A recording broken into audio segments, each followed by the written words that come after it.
Bom dia a todos que estão assistindo a mais uma web palestra oferecida pelo Núcleo de Telesaúde do Rio Grande do Norte. E a palestra de hoje, ela tem como tema Sistema de Registro Eletrônico de Saúde, os famosos SRES.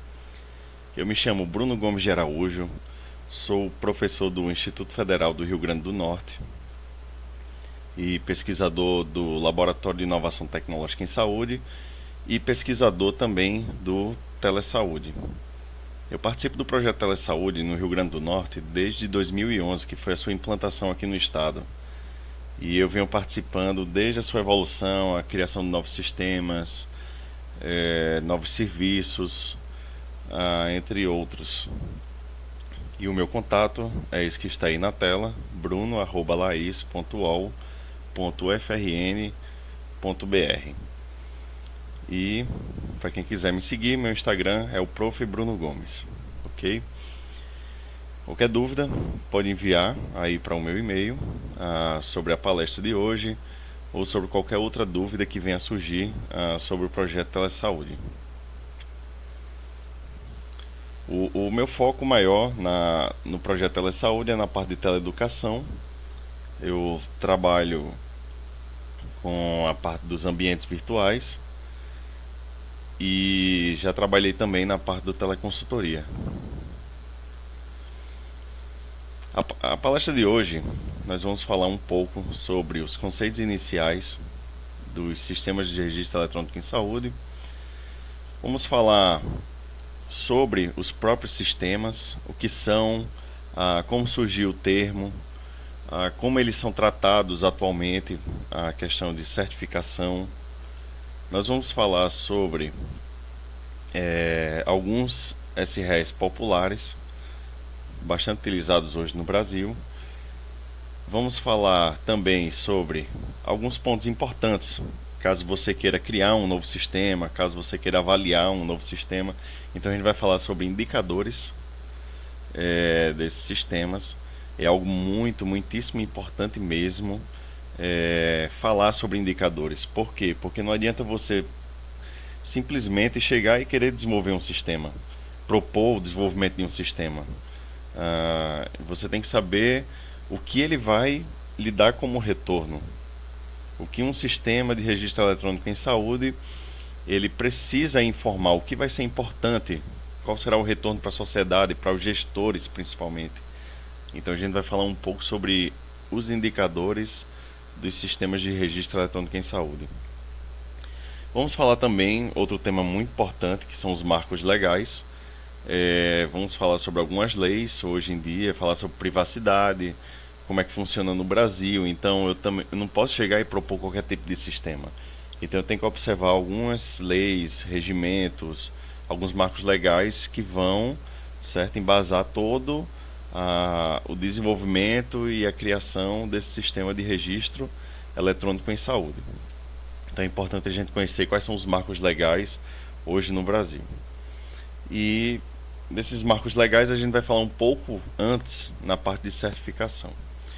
E ao final, a título de curiosidade, eu vou falar um pouco sobre como é a situação, qual é o cenário atual da utilização de tecnologias da informação e comunicação nos estabelecimentos de saúde no Brasil, que é uma pesquisa feita anualmente, muito importante, inclusive para quem desenvolve trabalhos na área. É uma ótima pesquisa para você referenciar. Então já fica aí a dica para a galera que trabalha que está escrevendo algum artigo, que está fazendo algum tipo de pesquisa e precisa dessas informações. Então, muito importante a gente falar sobre a utilização de tecnologias da informação e comunicação nos hospitais. Até porque não adianta de nada a gente chegar e falar sobre sistema, que é importante, a utilização de SREs nos hospitais, e sem saber a grande realidade hoje no Brasil. Então vamos iniciar, né? Antes de iniciar, eu sempre gosto de apresentar o conceito de sistemas de informação em saúde, que são os SIS. Né? Qualquer trabalho que você pegar, livro, vai referenciar os sistemas de informação em saúde. E todos eles utilizam o conceito-chave da Organização Mundial de Saúde, que ela fala o seguinte: é um conjunto de componentes que atuam de forma integrada por meio de mecanismos de coleta, processamento, análise e transmissão da informação necessária e oportuna para implementar processos de decisões no sistema de saúde. Seu propósito é selecionar dados pertinentes e transformá-los em informações para aqueles que planejam, financiam, provêm e avaliam os serviços de saúde. Então a gente vê aí um conceito bastante abrangente. É o primeiro conceito que eu gosto de trazer para que a gente possa posteriormente ir discutindo os novos conceitos que foram surgindo. Então, de forma geral, isso aí engloba todo tipo de processamento, armazenamento, comunicação entre os sistemas, a transmissão das informações. Então, isso é um conceito bastante abrangente, é um conceito geral que a gente utiliza para descrever a utilização dos sistemas de informação em saúde, que são os SIS. E baseado nisso, quais são as vantagens da utilização do SIS?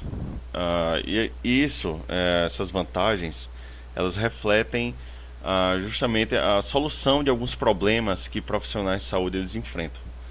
Então a gente tem as vantagens dos sistemas de informação em saúde. Ampla cobertura, então você tem um sistema que é conectado à rede, você consegue cobrir uma maior área dentro de um hospital, dentro de uma região, certo? Você consegue fazer várias coisas com o sistema. Abrangência nacional, você pode, claro, mundial também. Os dados passam a ser informatizados, isso era um grande problema nos hospitais, porque tudo era feito no papel, as informações se perdiam, você não conseguia fazer um gerenciamento melhor sobre essas informações, e isso é um grande avanço para o gerenciamento das informações hospitalares. Você consegue ter um grande número de informações dos diversos setores e serviços. Então, isso daí a gente vai ver posteriormente na parte de indicadores qual a importância disso. Você consegue cruzar informações, você consegue tirar informações estratégicas desses sistemas que estão sendo utilizados. E essa palavra estratégica é muito importante, principalmente na área da saúde. Para quê? Para tomadas de decisões. Com esses cruzamentos de informações, a gente consegue identificar um valioso número de informações na área da saúde, certo? A gente consegue identificar questão de doenças por região, a gente consegue identificar o acúmulo de profissionais, especialistas em uma determinada região, quais são as necessidades de uma determinada região. Então a gente consegue fazer vários cruzamentos e a gente vai discutir um pouco sobre isso. A gente tem as informações para cada município, claro, puxando um pouco desse ponto anterior que eu falei. Redução de custos de operações, isso aí é importantíssimo, claro, a gente consegue reduzir muito custos de operações. E quando a gente fala custo, não é só financeiro, né? Eu costumo dizer isso, mas tempo também. A gente consegue ter um custo muito menor para realizar operações na área hospitalar. A gente vai eliminar papel, a gente vai eliminar várias outras coisas que deixavam as operações caras. E também os processos eles acabam sendo mais rápidos, né? Mais ágeis. Então você tem uma redução de custos nesses dois setores. Claro, o aumento da qualidade dos tratamentos e eficiências dos serviços de saúde, isso é importantíssimo, porque agora você tem um processo muito mais confiável, um processo muito mais ágil, você consegue cruzar mais informações, você não tem perda de informações. Então tudo isso aí contribui para o aumento da qualidade dos tratamentos e eficiências dos serviços de saúde. Então vocês estão vendo aí a grande vantagem dos sistemas de informação em saúde, né? E muitas outras vantagens, né? Você consegue encurtar distâncias, você consegue reduzir. E aí eu vou falar um pouco sobre isso na parte do telesaúde, que são as vantagens do projeto telesaúde, né? Mas encurtar distâncias, você consegue ter um contato maior com profissionais especialistas localizados em regiões distantes, você consegue diminuir a quantidade de deslocamento de pacientes entre serviços de saúde, entre muitas outras coisas que a gente pode estar aqui discutindo hoje durante essa web palestra. Então, o conceito de registro eletrônico em saúde é um conceito mais específico. A gente tem um sistema de informação em saúde, que é uma forma abrangente, envolve tudo, todos os módulos de um sistema, comunicação, tudo. E a gente tem um registro eletrônico de saúde, que são os REIs. Os REIs, eles são mais específicos. Eles falam a respeito do local onde as informações desses sistemas estarão armazenadas. Então, basicamente, é um repositório de informações a respeito da saúde de indivíduos numa forma processável eletronicamente, certo? Esses conceitos, como eu vou falar no próximo slide, eles surgiram a partir da necessidade de um processo de padronização e certificação de sistemas, que foi criado pela Sociedade Brasileira de Informática em Saúde. E eles surgiram a partir a partir da utilização do prontuário eletrônico de pacientes. Então, o prontuário eletrônico de pacientes foi evoluindo, se tornou um sistema muito heterogêneo, várias versões em vários hospitais, então, com várias falhas de segurança, falhas na execução dos seus processos. Então, tudo isso aí contribuiu para que surgissem esses termos novos, né, que é uma padronização e também o processo de certificação. Então, onde as informações estão sendo armazenadas, a gente chama de registro eletrônico em saúde. O sistema que vai fazer o registro, vai recuperar, vai manipular essas informações, certo? Do registro eletrônico em saúde se chama Sistema de Registro Eletrônico em Saúde. Então a gente tem essa pequena diferença aí. Registro eletrônico em saúde é o local onde estão armazenadas as informações. E o sistema que vai fazer todo o acesso, que vai armazenar, recuperar e gerenciar essas informações, a gente chama de Sistema de Registro Eletrônico em Saúde. E como eu falei, evoluiu, certo, do conceito de prontuário eletrônico de pacientes. Então a gente tem esses dois conceitos. Como eu falei no slide anterior, Sociedade Brasileira de Informática em Saúde. É uma sociedade profissional que tem a missão de promover o desenvolvimento e o intercâmbio das ideias e dos resultados dos campos devotados às tecnologias de informação aplicadas às ciências da saúde, no caso informática médica, telemedicina, bioinformática, entre outros. E junto ao Conselho Federal de Medicina estabeleceram um processo de certificação de SREs. Como isso aconteceu, certo? Eles vinham já discutindo sobre esse problema da falta de padronização, da falta de segurança, entre outros inúmeros problemas que os sistemas que estavam sendo desenvolvidos e utilizados nos hospitais estavam apresentando. Então, em 2002, eles aprovaram uma primeira norma técnica que foi chamada de Normas Técnicas para o Uso de Sistemas Informatizados para a Guarda e Manuseio do Prontuário Médico. Então foi um grande avanço. Eles tentaram padronizar o desenvolvimento e utilização desses sistemas nos hospitais, e foi um grande marco nessa área, essa norma técnica. A partir daí vieram várias outras, inclusive padronizando e substituindo o nome para Sistemas de Registro Eletrônico em Saúde e Registro Eletrônico em Saúde para os locais onde são armazenadas as informações. E esses documentos, eles estabelecem critérios para a certificação dos sistemas de informação e dão outras providências, ou seja, eles falam sobre a questão de padronização, a questão de todos os protocolos que devem ser utilizados. Lembrando que esse é um processo que ele não é obrigatório, certo? Mas é recomendado. E a partir do momento que um sistema ele tem o selo da certificação, que é esse aí que está agora na tela, é um sistema que vai ter uma valorização muito maior. Ele vai ter um valor de mercado muito maior, porque você está garantindo que ele atende aos pré-requisitos de segurança, de exibição de informações, entre várias outras coisas. Então, o processo de certificação ele define tudo isso aí. Se o sistema é seguro, ele segue todos os protocolos de segurança. Se o sistema, a parte de exibição de dados, a parte de gerenciamento de dados, se ele segue todos esses pontos, ele recebe esse selo aí. E o processo de certificação ele é definido no site da Sociedade Brasileira de Informática em Saúde, e tem todo um processo que você deve seguir. No meu doutorado, eu sou mestre e doutor em engenharia elétrica e de computação. No meu doutorado, eu trabalhei com a parte de certificação de sistemas de registro eletrônico em saúde. E no meu doutorado, eu desenvolvi uma solução que automatizava esse processo de certificação. Por quê? Como é que funciona hoje? Você desenvolveu um sistema, você vai preencher um formulário da Sociedade Brasileira de Informática em Saúde, vai entrar no site, vai preencher esse formulário e você vai dar entrada no processo de certificação. Você vai gravar o seu sistema, vai entregar para eles o seu sistema em um CD ou pendrive, e esse sistema vai ser utilizado por alguns auditores que são cadastrados pela sociedade. Eles vão lá abrir o sistema, vão fazer uns testes pré-definidos, que eu vou mostrar já já como é que são esses testes, e vão ver se passam, se funcionam de acordo com esses testes pré-determinados.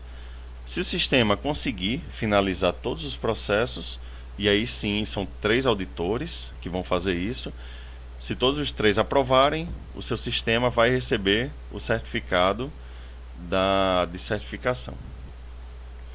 O site da Sociedade Brasileira de Informática em Saúde é esse, é a sbis.org.br. Logo na página inicial você vai ver o íconezinho aqui, ó, o menu de certificação. Você entrando nele, certo? Isso aqui é muito importante para quem vai trabalhar nessa área. Você vai encontrar algumas informações de como iniciou, sobre o Conselho Federal de Medicina, entre outras, quais são os objetivos, e logo embaixo você vai ver a cartilha, você vai ver uma ficha de inscrição e documentos e manuais. A cartilha, uma informação bem básica de como funciona esse processo de certificação, fala um pouco sobre o prontuário eletrônico de pacientes, e o mais importante fica aqui nos documentos e manuais. Nós temos aqui os documentos vigentes, que são os manuais, que eu vou mostrar para que serve cada um deles, e aqui as versões anteriores, se você quiser fazer algum tipo de comparação. Aqui do lado direito você consegue encontrar a tabela de preços para fazer uma certificação de um sistema e algumas outras informações. A questão de, eu posso me cadastrar como auditor, então aqui tem a parte de seleção de novos auditores, entre outras. Aqui do lado esquerdo existem 2 documentos que eu considero importantíssimos, que é o Manual de Certificação e o Manual Operacional de Ensaios e Análises. Qual a diferença entre eles? O Manual de Certificação é um manual completo onde ele vai explicar como é que funciona o processo de certificação dos sistemas. Então, se você chegar e abrir esse documento, você vai encontrar introdução, você vai encontrar todos os protocolos utilizados para o processo de certificação e para a criação desse processo. Então aqui, ó, por exemplo, padrões e normas utilizados para o processo de certificação, resolução CFM número 1638/2002, outra resolução CFM, e assim vai. A infraestrutura de chaves públicas ICP Brasil, porque nós temos alguns níveis de segurança e o segundo nível de segurança ele exige a utilização de certificado digital. Vou mostrar um pouco sobre isso.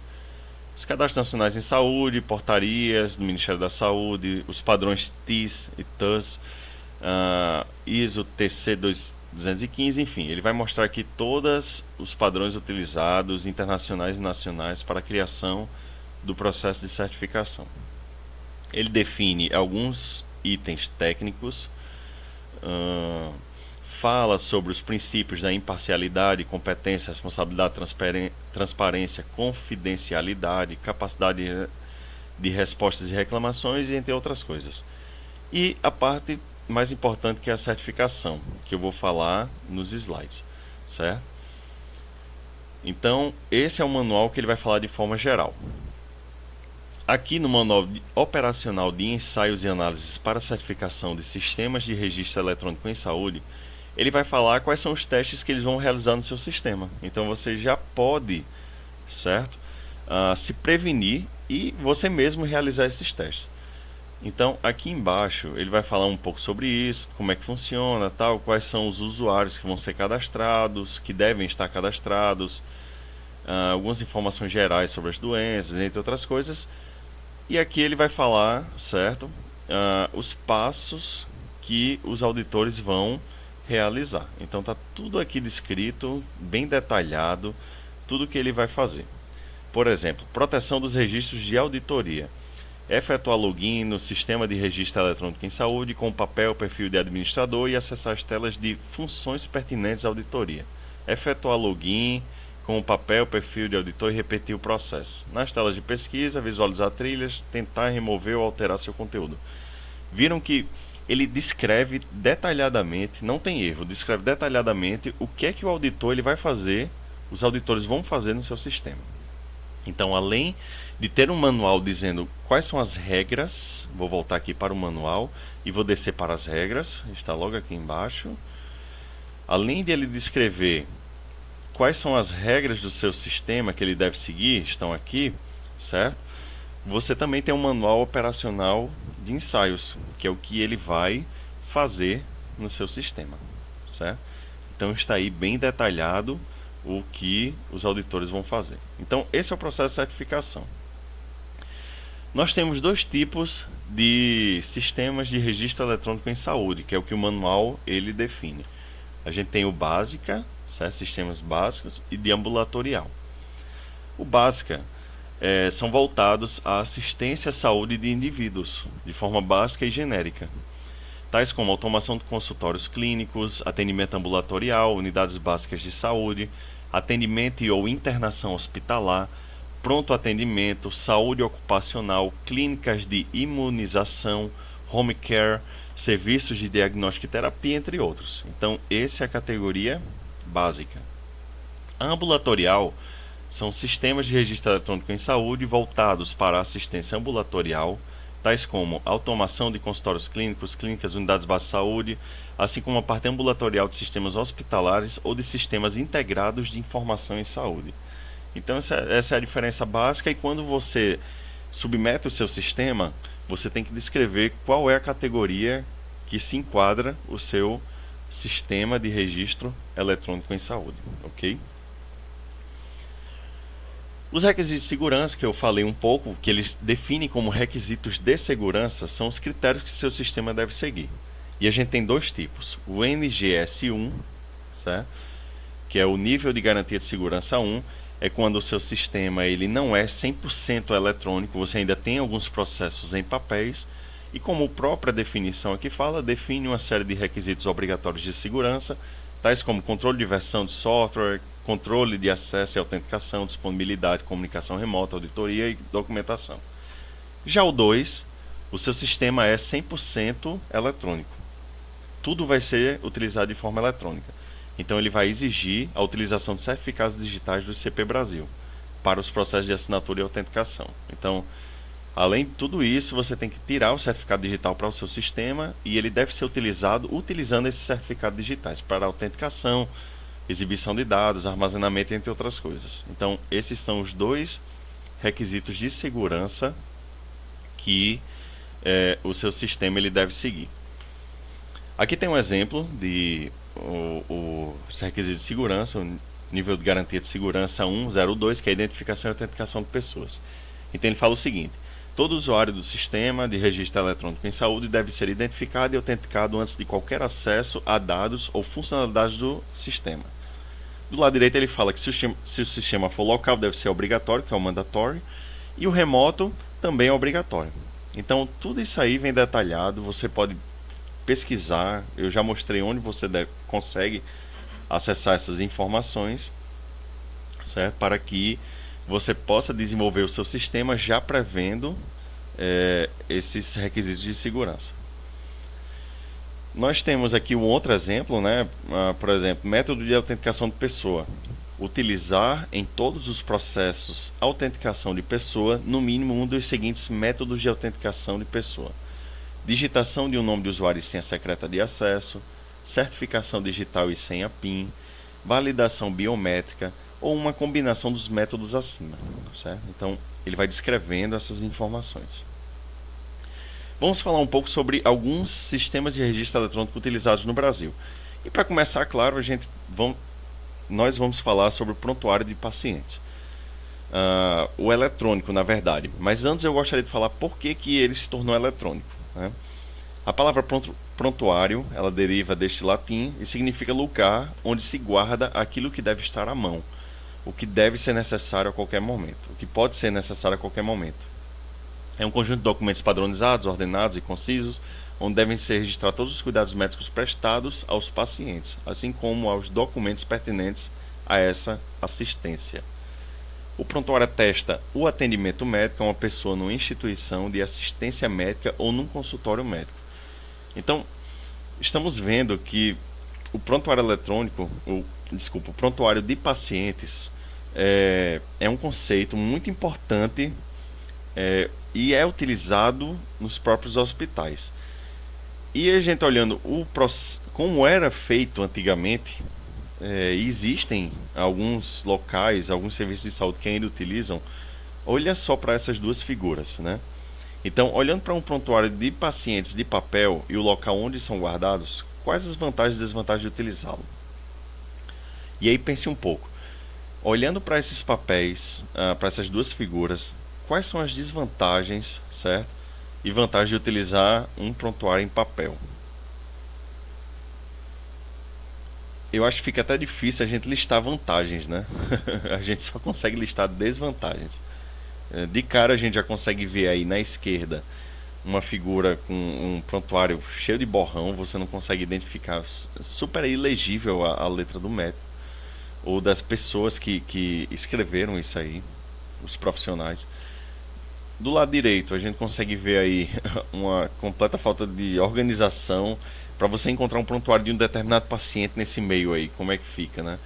A questão de o papel ele pode se estragar, a questão da desorganização, perda de informações, enfim, a gente consegue listar aí, né, muitas desvantagens. Entre elas, está disponível somente a um profissional ao mesmo tempo, está sujeito a ilegibilidade, ambiguidade, perda frequente da informação, multiplicidade de pastas. A sua guarda requer amplos espaços nos serviços de arquivamento, dificuldade de pesquisa coletiva, possui baixa mobilidade, falta de padronização, dificuldade de acesso e fragilidade do papel. Então a gente vê aí inúmeras desvantagens em utilizar o prontuário de pacientes em papel. Você tem até o caso de pessoas levando o prontuário de um lado para o outro, esquece um papel em um determinado setor e aquilo se perde.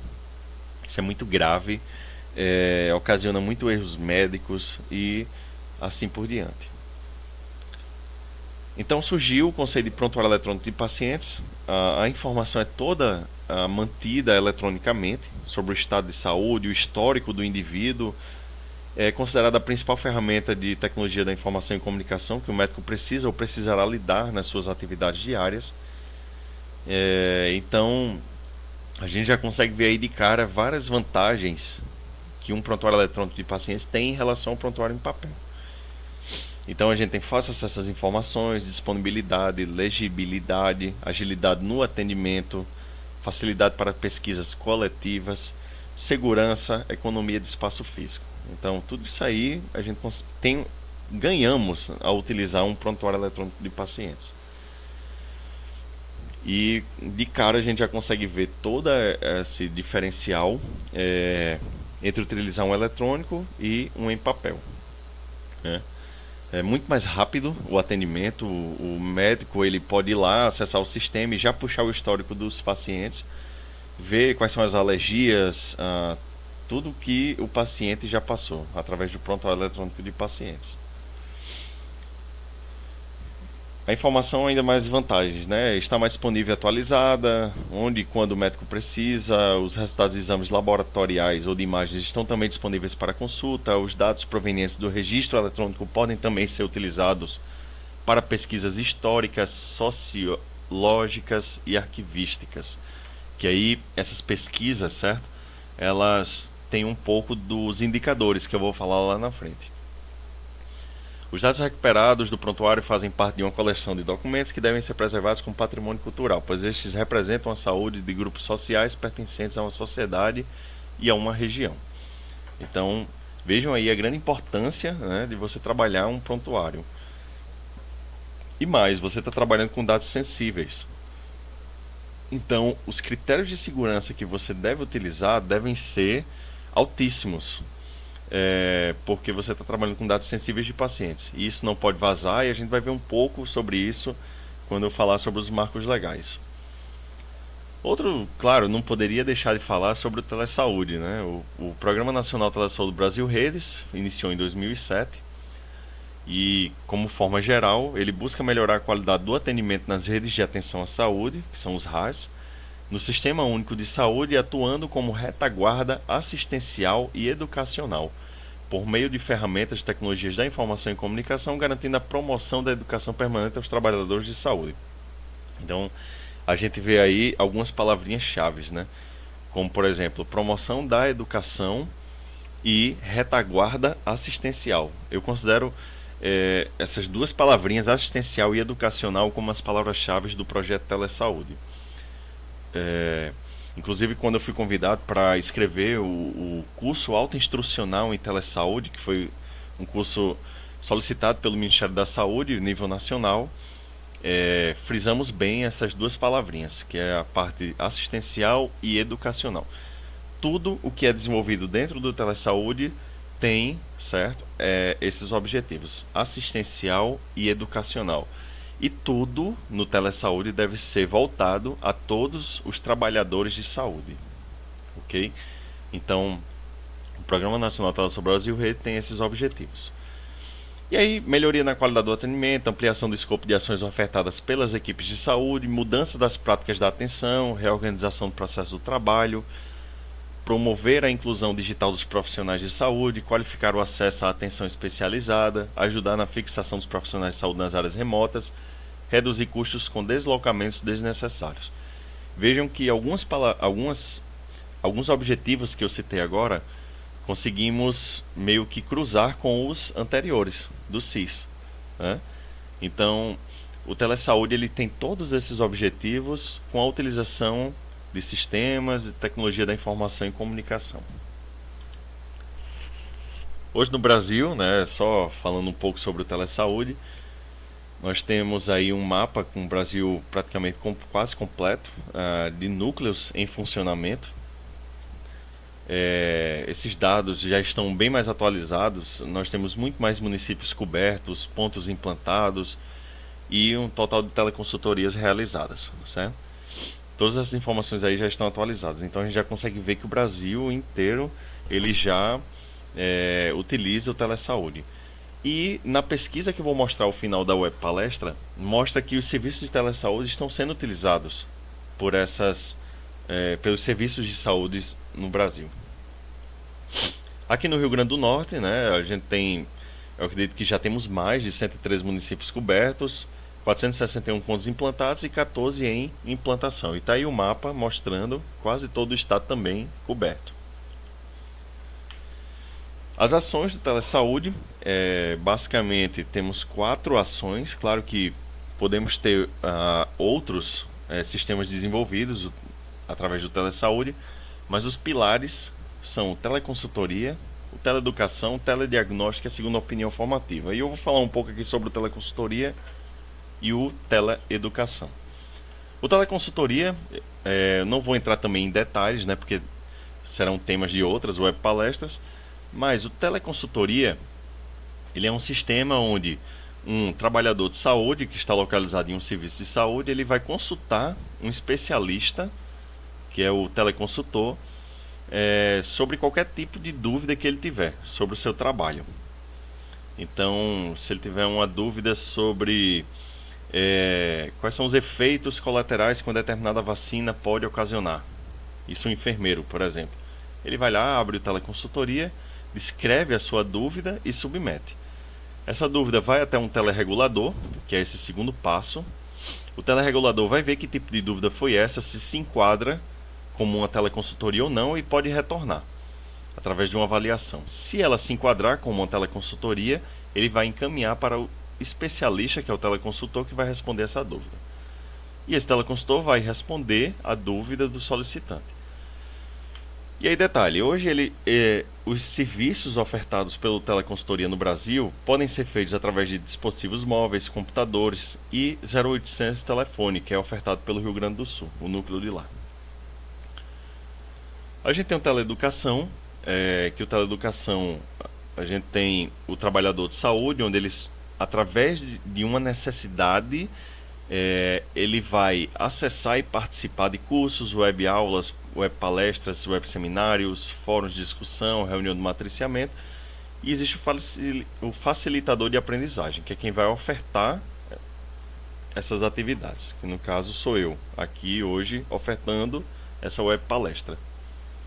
Então, todos esses sistemas podemos considerar como sistemas de registro eletrônico em saúde, certo? E a importância dos indicadores. Quando eu falo de indicadores, certo? É algo que eu considero muito importante quando você está desenvolvendo um sistema. Eu vou propor um sistema que vai ser utilizado na UTI. Certo, mas quais são os indicadores que ele vai me trazer depois? Isso aí é um retorno importantíssimo, super valioso para estudos na área da saúde. Então, indicadores nada mais são do que variáveis definidas para medir um conceito abstrato relacionado a um significado social, econômico ou ambiental com a intenção de orientar decisões sobre determinados fenômenos de interesse. Funcionam como um termômetro, permitindo balizar o entendimento e o andamento das ações e são fundamentais para avaliar os objetivos, metas, resultados propostos, quantitativo e qualitativamente. E o que significa? Significa que com indicadores eu consigo ter uma visão mais simples, mais geral, sobre tudo que está acontecendo ali naquele sistema. E na região que aquele sistema está funcionando. Então eu consigo ver quais são as doenças que mais acontecem em determinada região do Brasil, quais são as pessoas que estão com essa doença, qual o gênero, qual a idade, enfim, eu consigo capturar, eu consigo pegar essas informações. Eu consigo também, de dentro de um hospital, trazer dezenas de informações com sistemas que já rodam por aí. Como, por exemplo, como é que está sendo utilizado o setor de UTI desses hospitais, ambulatorial, quais são as pessoas que estão acessando, quais são as doenças que estão chegando, enfim, conseguimos ver várias informações a respeito dos indicadores. Então, exemplo de indicadores, né? Quantas internações foram realizadas no estado do Rio Grande do Norte em junho de 2017 por município e quais foram os valores aprovados para pagamento? Vejam aí que a gente tem vários indicadores, no mínimo aí 3, e a gente consegue fazer um cruzamento das informações. Quando a gente consulta esses indicadores, e aí posteriormente eu vou mostrar onde a gente consegue encontrar essas informações, a gente consegue ver aqui, por exemplo, município, internações e valor total, logo aqui embaixo. E aí a gente tem a Sul, né? Total de internações 184, somente no mês de junho de 2017, e o valor para pagamento liberado foi de R$ 101.233,97. Então vejam que eu tenho informações valiosíssimas. Se eu quisesse ver os motivos dessas internações, eu poderia ver também, e a gente consegue ver o valor total pago por essas internações. Então são informações importantes para a sociedade, principalmente para os gestores que estão utilizando aqueles sistemas e os gestores do próprio hospital e da região. Então vejam que é muito importante a gente ter esse retorno. Então quando você desenvolver um sistema, já pense nos indicadores que ele vai te retornar. Hoje em dia a informação é muito mais valiosa do que o próprio sistema em si. A gente consegue captar essas informações e tomar decisões através delas. Não só na área da saúde, mas na área do empreendedorismo, qualquer outra área. Hoje a informação é o que tem o maior valor, certo? O maior valor do mercado é você ter a informação. E aqui do lado direito um gráficozinho, né? Pizza, que a gente consegue visualizar essas informações. E com o uso apropriado desta informação, você consegue estabelecer um diferencial competitivo e estratégico, além de melhorar a cadeia de serviços produtivos e pesquisas. E aí essa figurinha representa bem, né? Sem o indicador você não vai conseguir chegar ao seu alvo, ou seja, o seu destino, o seu objetivo, e com o indicador você consegue chegar lá. Porque através do sistema você tem um retorno, você vai ter a tomada de decisão e você vai conseguir melhorar o seu serviço dali para frente. E aí, o que a gente pode fazer com os indicadores? Já falei algumas coisas, mas vamos frisar aqui. Planejar, medir, comunicar os resultados e impactos alcançados pelo projeto sistema, monitorar processos de trabalho visando a eficiência e eficácia das atividades realizadas, cuidar das prioridades, alertar sobre os riscos, avaliar a evolução da sociedade e os níveis de qualidade de vida das pessoas, demonstrar a relevância e o impacto de políticas, planos, programas e projetos, entre outros. Então a gente consegue visualizar todas essas informações sobre os indicadores.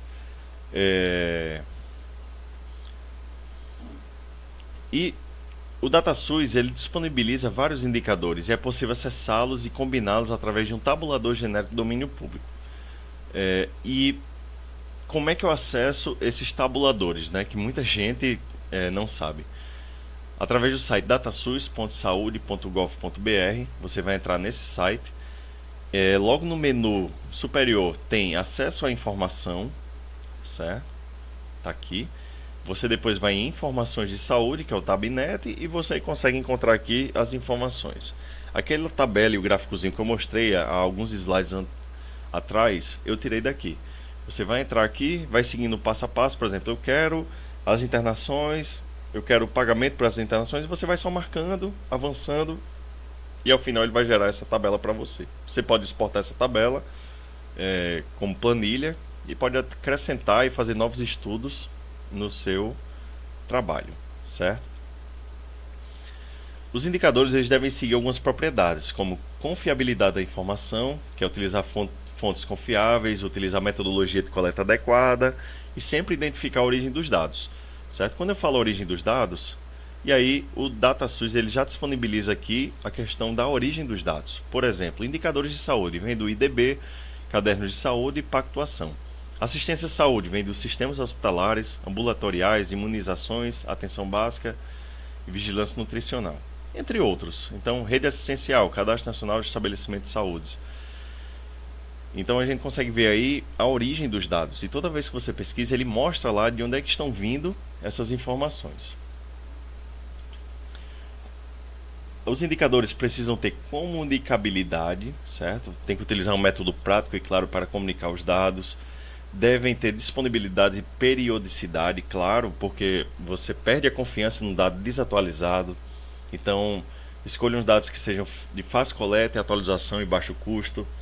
Outra propriedade, desagregação, né? Devem atender à necessidade de avaliar diferentes estratos sociais ou localidades. Então, você não pode focar somente num tipo de informação, você tem que ter a heterogeneidade no seu sistema.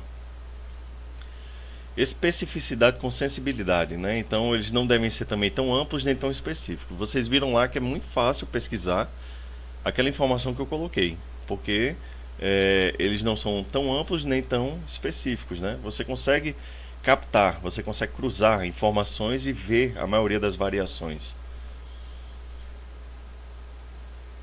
E a perguntinha que eu gosto de fazer também é o seguinte: podemos propor desenvolver em saúde um sistema de registro eletrônico em saúde de qualquer forma, certo? Temos que ter cuidado com isso. Por quê? Porque temos algumas leis, algumas políticas, algumas diretrizes nacionais que devemos seguir. Principalmente por quê? Porque provavelmente o seu sistema ele vai ter que acessar alguma informação pública, como informações sobre profissionais, servidores, entre outras coisas. Então é importante que a gente conheça hoje no Brasil o que é que rege, quais são os marcos legais para que eu possa desenvolver um sistema que vai acessar e que vai disponibilizar essas informações. A primeira dela é a Lei de Acesso à Informação, que é a LAI 12.527, de 18 de novembro de 2011. Então, ele fala sobre a transparência pública, né, que estabelece que o acesso é a regra e o sigilo é a exceção. E qualquer cidadão poderá solicitar acesso às informações públicas, ou seja, aquelas não classificadas como sigilosas, conforme procedimento que observará as regras, prazos, instrumentos de controle e recursos previstos. Então, essa é a Lei de Acesso à Informação. E a gente tem também, certo, a Política de Governo Eletrônico, que aí essa política também define algumas informações gerais sobre o acesso às informações, sobre disponibilização. E aí quando a gente vai para a saúde, certo? A Lei 8.080 de 1990, na seção 1 das atribuições comuns, ela fala: a União, os Estados e o Distrito Federal e os municípios exercerão em seu âmbito administrativo as seguintes atribuições: organização e coordenação do sistema de informação de saúde. Só que temos alguns problemas, né, nisso aí. Por exemplo, não temos uma padronização de procedimentos para obtenção e tratamento dos dados em saúde. Já podemos resolver um pouco com a certificação, mas temos também uma política nacional, que eu vou mostrar posteriormente, que ela fala sobre isso. Elevado número de sistemas de informação em saúde e sua heterogeneidade, eu já falei um pouco sobre isso. Dificuldade de conectividade dos serviços de saúde à internet banda larga, insuficiência de estratégia de financiamento no campo da informação e informática em saúde, entre outras coisas. Então vem aí a Política Nacional de Informática em Saúde, que é o PNIS. É uma política, certo, que apresenta princípios e diretrizes para que haja uma melhoria da qualidade do acesso ao sistema de saúde brasileiro, transparência e segurança da informação em saúde, o acesso à informação de saúde pessoal como um direito do cidadão, o suporte da informação para a tomada de decisão por parte do gestor profissional de saúde, desenvolvimento institucional do SUS e de todo o sistema de saúde brasileiro. Então, essa política ela é muito importante, ela tem muitas diretrizes, princípios, entre outras coisas que ela traz, que vão falar justamente sobre isso. E tem como foco o usuário e o registro eletrônico de saúde. Certo? E aí, uma outra perguntinha que eu gosto de fazer também é o seguinte: nós temos a privacidade respeitada nos dias atuais e com a utilização de tecnologias, né? Eu gosto de puxar isso porque aí a gente vai falar sobre privacidade de dados na área da saúde. Outro cuidado que devemos ter ao propor desenvolver um sistema. Então, aqui tem algumas figurinhas que representam bem essa falta de privacidade, câmera em todo canto, o Google, né, ele marca a nossa localização, e informações de aplicativos que vão monitorar algumas informações, como mensagens, telefonemas, entre outras coisas. Então nós temos uma violação da privacidade dos indivíduos hoje em dia. É muito difícil manter a privacidade de alguém. Então, quais são os problemas que a gente tem? Transferência de dados pessoais sem consentimento do seu titular, ameaças à privacidade dos indivíduos se potencializam na medida em que mais dados são coletados, e assim vai. Os dispositivos móveis são os grandes responsáveis por isso, né? De que são, hoje em dia, estão em primeiro lugar. Vocês veem em 2005 como é que acontecia um festival, e hoje, em 2013, todo mundo com o celular na mão. Então, há mais conexões, mais lugares possibilitam acesso a um grande volume de informações pessoais. E na saúde, temos um grande problema, que são os comentários a respeito de dados de pacientes. Conversas informais em ambientes públicos, mesmo que sejam dentro da própria instituição, podem resultar em rupturas no processo de segurança desses dados. Então isso é um grande problema que a gente tem. Quais são os principais desafios? E aí, isso foi uma entrevista, o trabalho ele está nas referências, quem quiser pode ir lá consultar. E tecnológicos, o principal desafio é impedir o acesso não autorizado às informações de pacientes. Quem quiser depois pode dar uma lida melhor, pode ver os problemas comportamentais e mecanismos de proteção. Certo? E é o que temos de proteção de dados no Brasil. Constituição Federal. Artigo 5º. Todos são iguais perante a lei, sem distinção de qualquer natureza, garantindo-se aos brasileiros e aos estrangeiros residentes no país a inviolabilidade do direito à vida, à liberdade, à igualdade, à segurança e à propriedade nos termos seguintes. São invioláveis a intimidade, a vida privada, a honra e a imagem das pessoas, assegurando direito à indenização pelo dano material ou moral decorrente da sua violação. A casa é o asilo inviolável do indivíduo, ninguém nela podendo penetrar sem consentimento do morador, salvo em caso flagrante, delito. É inviolável o sigilo da correspondência e das comunicações telegráficas de dados e das comunicações telefônicas, salvo no último caso por ordem judicial nas hipóteses e na forma que a lei estabelecer para fins de investigação criminal ou instituição processal penal. A vida da pessoa natural é inviolável e o juiz, a requerimento do interessado, adotará as providências necessárias para impedir ou fazer cessar ato contrário a esta norma. É o Código Civil, Lei 10.406, 2002. A Lei de Defesa do Consumidor também fala sobre impedir ou dificultar o acesso do consumidor às informações. Isso é importante porque as informações dele vão estar armazenadas no prontuário e não podemos negar o acesso dele a essas informações.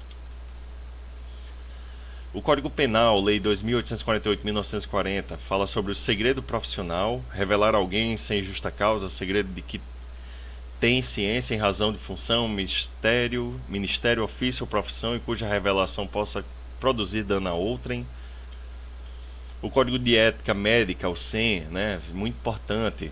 Sigilo profissional, revelar fato de que tem conhecimento em virtude do exercício da sua profissão, salvo por um motivo justo, dever legal ou consentimento por escrito do paciente. E o 75, fazer referência a casos clínicos identificáveis, exibir pacientes ou seus retratos em anúncios profissionais ou na divulgação de assuntos médicos. Então são leis que devemos ter cuidado, certo? Sempre seguir para o desenvolvimento do sistema. Documentos médicos, também fala sobre o manuseio dos documentos médicos e a parte de pesquisa, o que você pode e o que não pode utilizar em uma pesquisa médica. A Agência Nacional de Saúde Suplementar, a ANS, estabeleceu que o TISS, troca de informações de saúde, criando um padrão obrigatório para a troca de informações em saúde entre operadoras de planos privados de assistência à saúde e prestadores de serviços. Nós vimos que esse padrão é utilizado lá na certificação de Sistema de Registro Eletrônico em Saúde.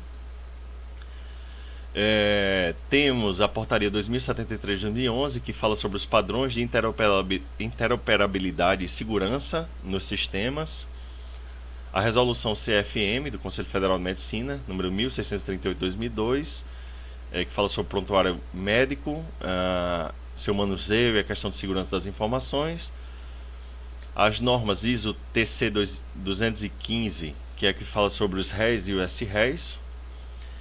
E por fim, para a gente finalizar, eu não vou entrar muito em detalhes, só vou citar alguns resultados que eu acho pertinentes a essa web palestra. Como está a utilização de TICs nos estabelecimentos de saúde no Brasil? É uma pesquisa realizada pelo Centro Regional de Estudos para o Desenvolvimento da Sociedade da Informação, CETIC-BR, do Departamento do Núcleo de Informação e Coordenação do ponto BR-NIC-BR, que implementa as decisões e projetos do Comitê Gestor da Internet no Brasil. É realizado desde 2013 e traz informações valiosíssimas para quem quer saber qual é a realidade hoje da utilização de TICs nos estabelecimentos de saúde. Então vamos começar por essa. Estabelecimentos de saúde que utilizaram computadores. Então a gente tem aí público e privado e o total à esquerda. Então a gente tem privado 100% utilizaram, né? Isso aqui são acredito que sejam os anos. As instituições públicas 68%, 85% e 85%. No caso, essa setinha vermelha ela indica o ano de 2016, certo?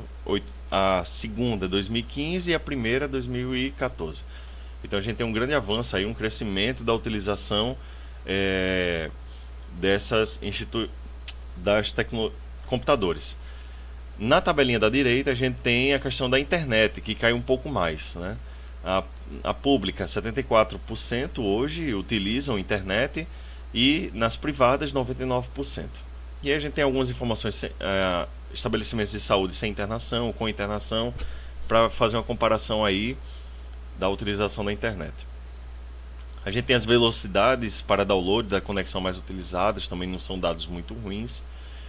Nós temos a presença da internet por meio de websites ou redes sociais. A gente sabe que isso é bem estratégico para os estabelecimentos de saúde.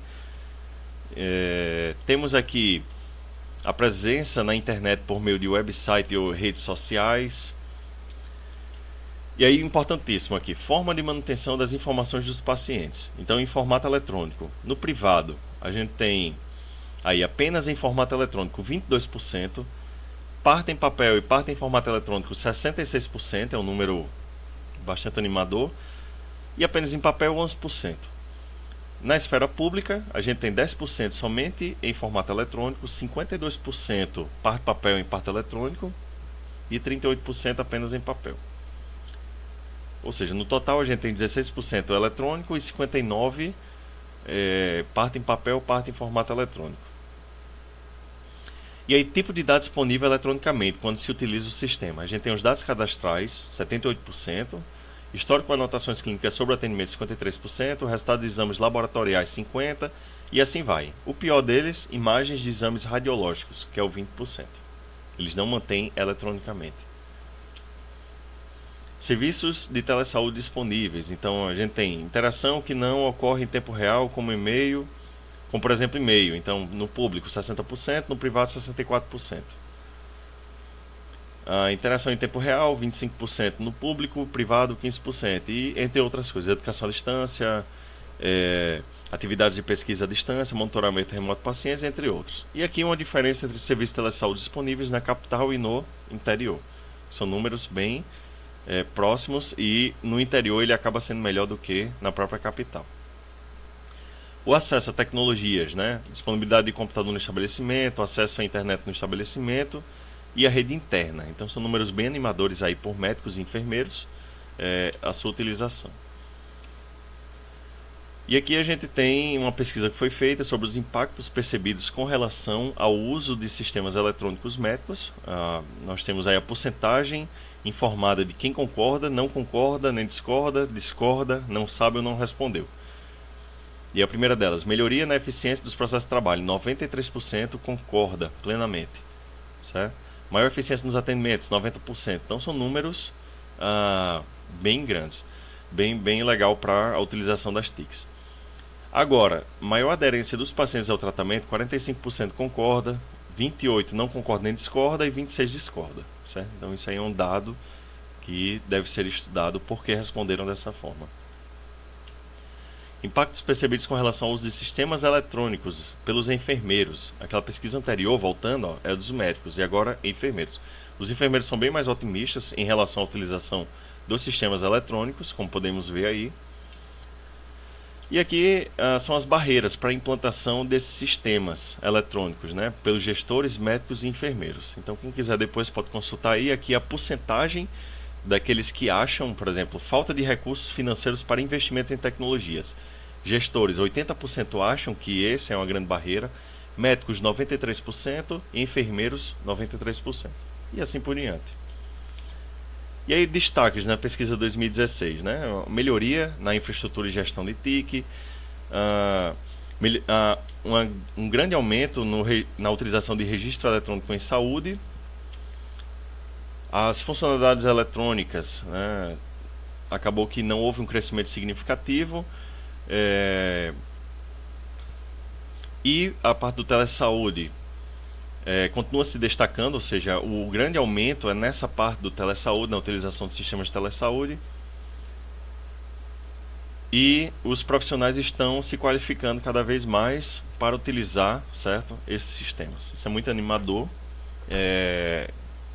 sobre essa pesquisa. Então, nosso tempo ele já estourou aqui, era 50 minutos, estamos em 58. Gostaria de agradecer a todos que participaram. Qualquer dúvida, podem enviar e-mail para mim, que eu estarei disponível para responder, certo? E aqui estão algumas referências utilizadas na minha web palestra. Então, obrigado, bom dia a todos e até a próxima.